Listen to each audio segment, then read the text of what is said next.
let's drop into a meditative state place together. So just softening and deepening your breath, letting your consciousness fill your body, fill your soul. Let it wander around in your cells, just saying hello, just feeling the healing.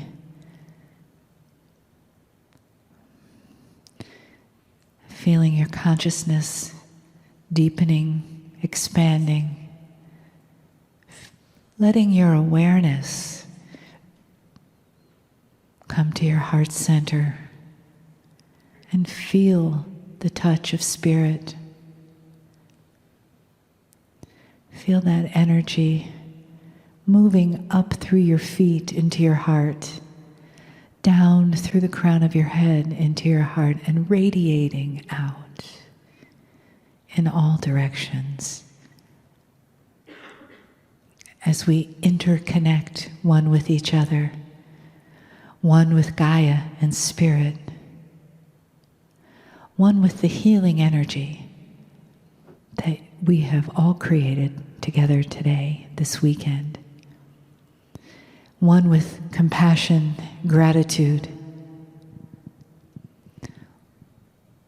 One with the entourage and the love we feel from Kryon, the lover of humanity that honors our journey here and is here to provide us a reflection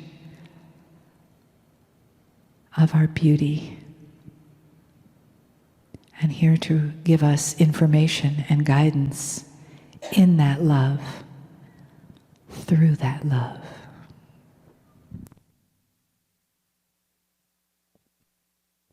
Greetings, dear ones. I am Kryon of Magnetic Service. And so we celebrate today. We celebrate small things. Celebrate joy and laughter. We have spoken of it before so many times. Is that which is the energy of laughter and joy is sacred, and that you can feel it. It surpasses any other emotion except love that the human being generates. The emotions have physics. There are literally energetic waves that are absolutely broadcast from emotion. You know this, for when one laughs, it's contagious. Joy is this way. If you ever wondered if there's joy on the other side of the veil, it is indeed. It is a godly emotion. It is given to you. Dear ones, it's not necessarily because you have intelligence that you have joy. You can see animals have emotion. It is difficult to see them laugh at a concept. This is a godly, absolutely a God-given way that you can show that you have God inside. What I have tonight is short. And there is 3 things that we wish to discuss. And we're going to look at the difference, very briefly, between old and new paradigms.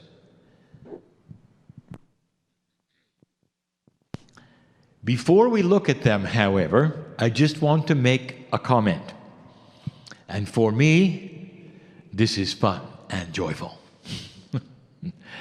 For there's a physicist in the audience.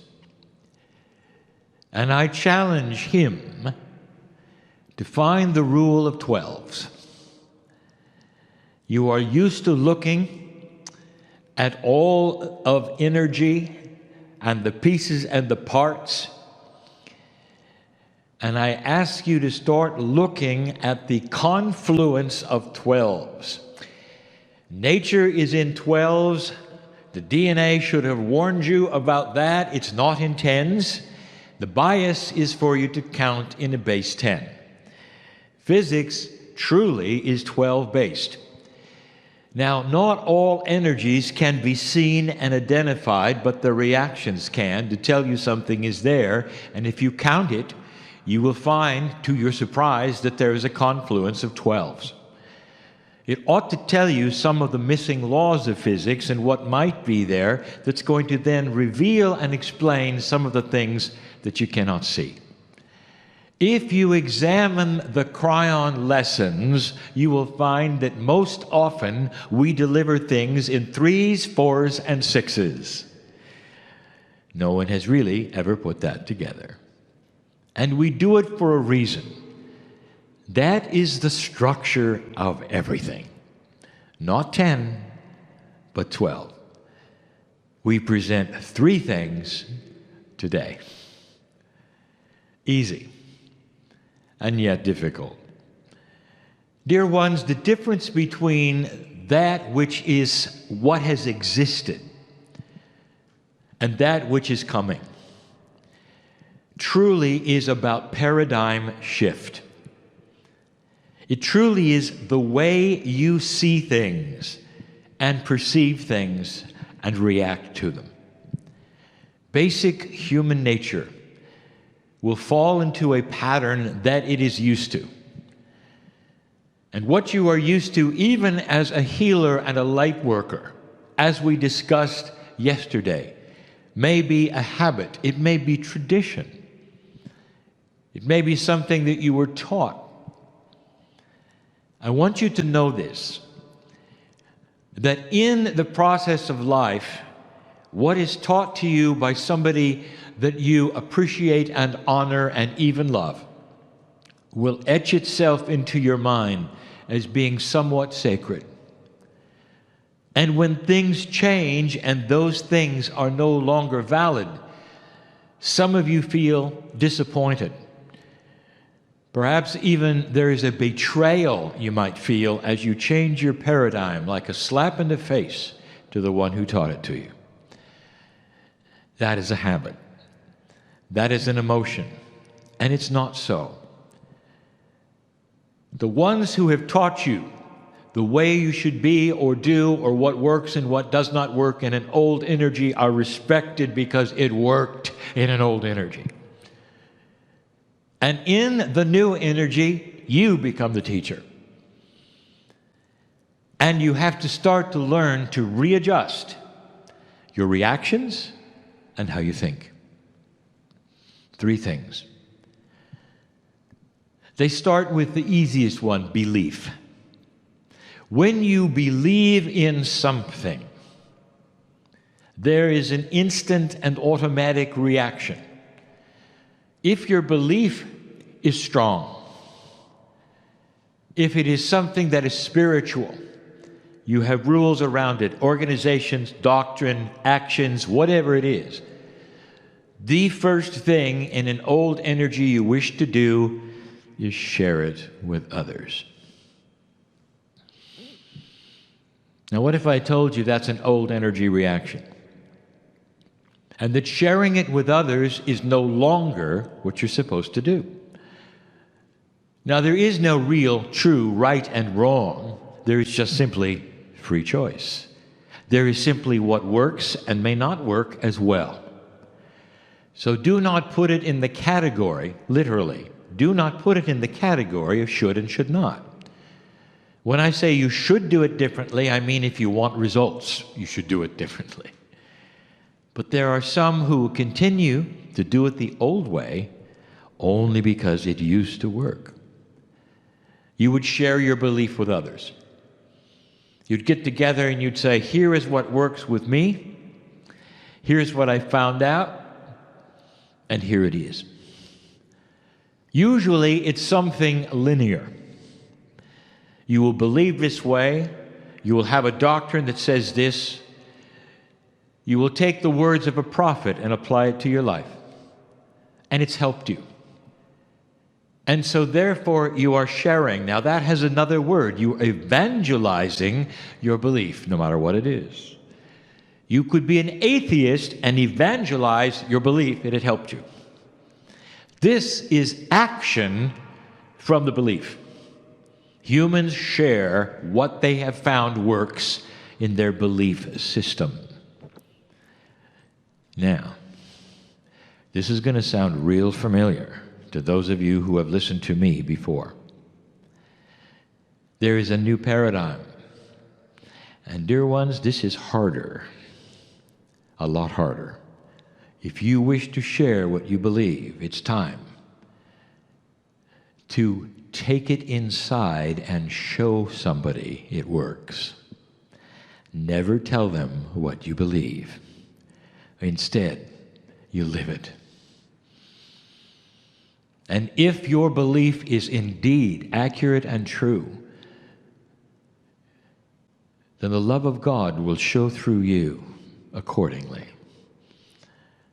And the belief will be yours until somebody asks you, what do you have that I don't? This light you have needs to be shown to others by your actions that are practical. Do they see somebody who is balanced? Do they see somebody who is joyful? Can you have a situation where you walk through life and you have the same problems they do, except you do not go into frustration, anger, fear, and drama? And side by side with a co-worker or a family member or even a child, they would look at you and eventually they would say, what do you have? Because I want it. And then you can share your belief. The difference is one is linear and one is not. And if you see how this is working, truly now we are saying it's not about a linear process of do this, read this, go here. That used to be sharing your belief, and today you apply it to yourself and let the world see who you are. That, dear ones, is harder. But I want to tell you something. The results are long-lasting because no one can argue with your mastery. No one can argue with your balance, especially if they see it day after day after day and realize truly you have something it's worth asking about. That's number one. Number two, this is simply information about what is coming and how to treat certain things. In the area of the new energy and metaphysics, in training, in learning, we have told you there will be changes in systems. Now, the systems that are going to change are all of them, eventually. And we have told you over and over that the very paradigm of how you get your electricity should change.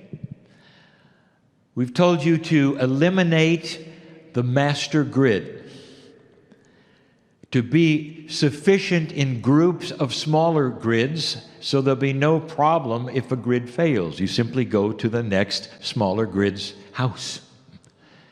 We've told you that the technology is coming for this, where groups and neighborhoods can have their own grid, and they can have it easily and not expensive. We've told you about water. It's time to desalinate with efficiency, no heat, no chemicals. There are ways of desalination in real time. Look for it. We even gave you hints of how it might be done with micro-robotics.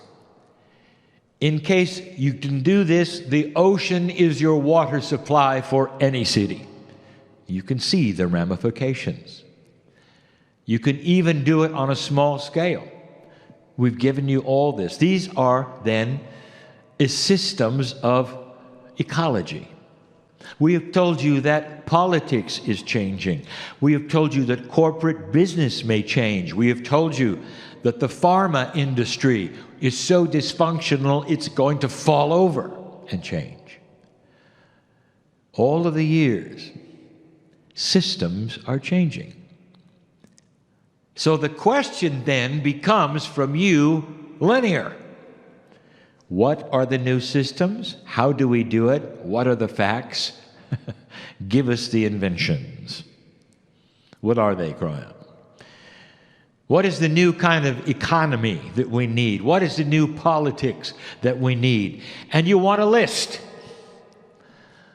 Now, this makes sense, doesn't it? You're going to need to do it, so there you are with your hand out. Give us the list. What if I told you how linear of you?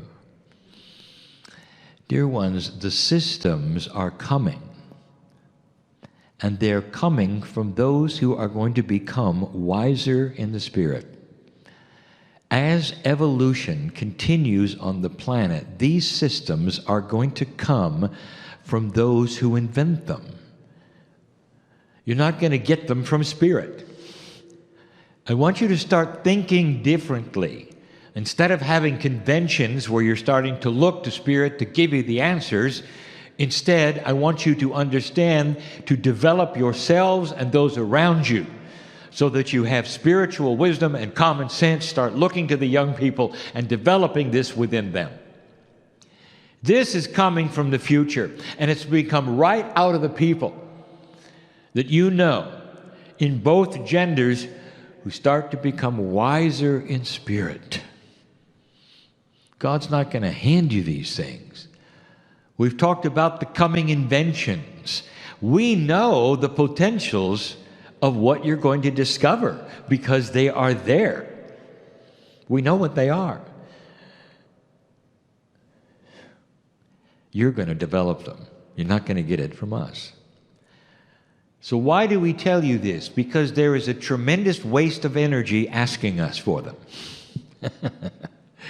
Instead, start looking at the young technicians, the young scientists, the ones who are just coming along now with their brilliance. They have the answers, and they're going to have some wisdom you didn't expect. There have been a lot of brilliance and a lot of smart human beings in the past, and yet none of them gave these answers. And the difference will be the new energy. I want you to look to these for these answers and not to Spirit. That's number 2. Number 3 is similar. What is your path? Every single human being at some level who is spiritual is looking at what they should do. Literally going from A to B is something that you concern yourself with. What's next? What will I do when this or that happens? Where should I go? Should I or should I not do A or B? Absolutely practical. Totally understandable. There are those who would say, why don't you simply stand there and God will tell you what to do?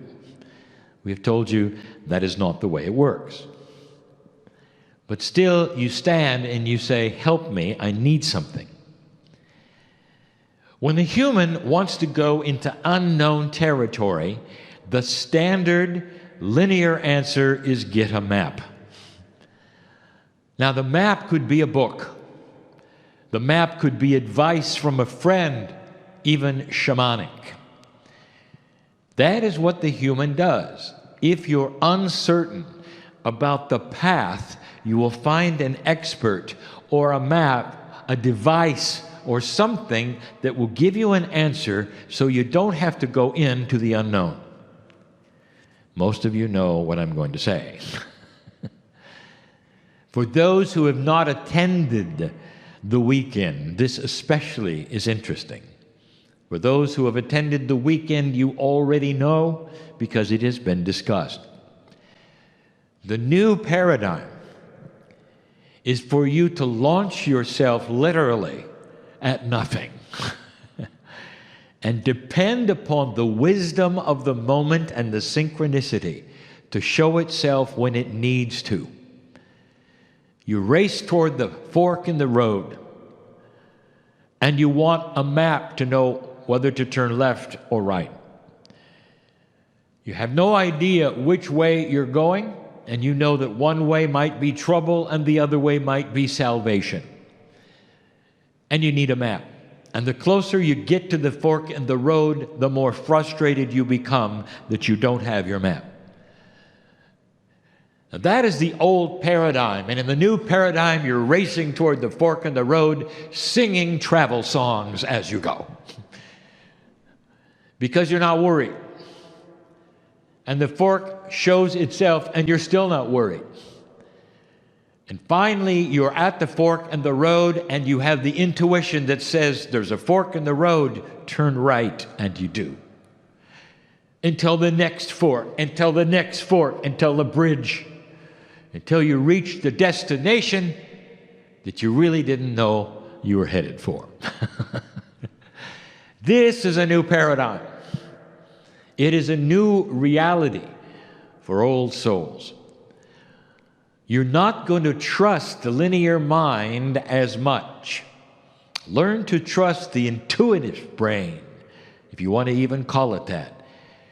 The human being, metaphorically, has 3 brains. Isn't it interesting? There's the 3 again. They are synapse, which you call the human brain. There is the intuitive, which comes from the pineal, and there is the heart. They're actually on the heart, tremendous magnetic field, which you know about, and also there are nerve cells there that mimic synapse. This is part of the human system, which will be discovered profoundly. It's a triad, the 3.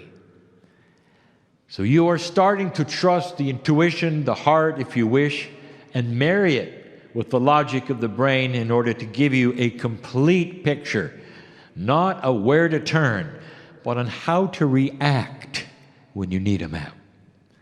Let the map come as it does. You don't need to know in advance, and you cannot. Dear ones, if the future is always moving because of free choice, there isn't anyone who can tell you what the future is going to be. Not really. It moves every moment of the day because there are so many human beings involved with free choice. Even spirit cannot tell you what day or year something is going to happen because we respect the free choice of humanity to change it. We have told you for years it can happen sooner or later, depending on you. This should tell you that when you start moving toward a goal, if that is what you wish to do, you have to go a little at a time and sense where the potentials are. Which way to turn will depend upon what is happening at the moment. No map is going to give you the future. Different reality, different way of thinking. These are the 3. Dear ones, these 3 alone will start to balance you differently. There will be some who will question you as you start living this new reality. Now, have you noticed, young people? Some of them are doing it already. Have you criticized them for it? I know who's here.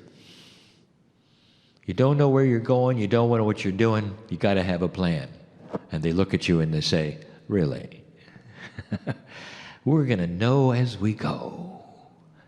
Know as we go. And you sit there and you say, this younger generation, what is going to happen to them? I'll tell you what happens with know as you go. Peace on earth. Know as you go is the new paradigm. So, dear ones, congratulations for being at the right place at the right time. Before I go, look around you. That's family. You may never see them again, or will you? Might they have another face, another countenance? Celebrate them while you can. And so it is.